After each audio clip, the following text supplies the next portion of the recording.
নিউটনৰ প্ৰথম সূত্ৰটোৰ বাস্তৱতা প্ৰমাণ ইয়া আমি নিউটনৰ প্ৰথম সূত্ৰটোৰ মতে পৰীক্ষাটো কৰিলোঁ। এতিয়া আমি নিউটনৰ তিনিটা সূত্ৰৰ বিষয়ে জানিম।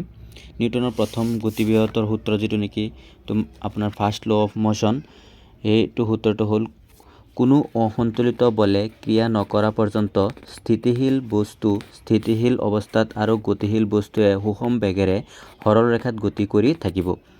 এইটো আছিলে আপোনাৰ গতিবেগৰ প্ৰথম সূত্ৰ, যিটো নেকি এইটো সূত্ৰক জড়তা সূত্ৰ বুলি কোৱা হয়।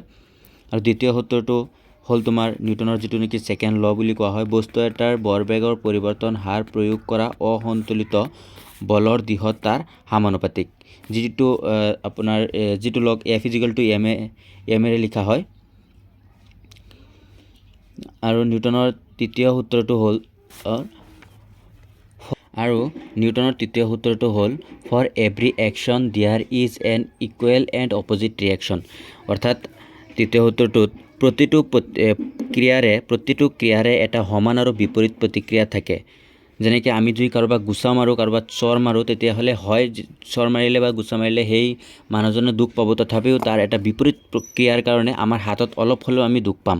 এইটো হ'ল আমাৰ নিউটনৰ তৃতীয় সূত্ৰ বা গতিবেগৰ তৃতীয় সূত্ৰ বুলি কোৱা হয়। এই সূত্ৰটো আমি প্ৰথম সূত্ৰটোৰ বাস্তৱতা প্ৰমাণ কৰিলোঁ আৰু নিউটনৰ প্ৰথম তিনিটা ল, ফাৰ্ষ্ট ল, ছেকেণ্ড ল আৰু থাৰ্ড ল, তাৰ বিষয়ে অলপ আলোচনা কৰিলোঁ। এইটো তোমাৰ হাফ ইয়াৰলি নহয়, একেবাৰে তোমাৰ ফাইনেললৈকে ইম্পৰ্টেণ্ট আছে। এইকেইটা আহে, ভালদৰে চাবা আৰু আগলৈ এনেকুৱা ভিডিঅ' পাই থাকিবা। এইটো চেপ্টাৰৰ আগলৈ যদি ভিডিঅ' থাকে তেতিয়া কমেণ্ট বক্সত জনাবা। আগলৈ ভিডিঅ' লাগিলে তোমালোকে কমেণ্ট বক্সত জনাবা।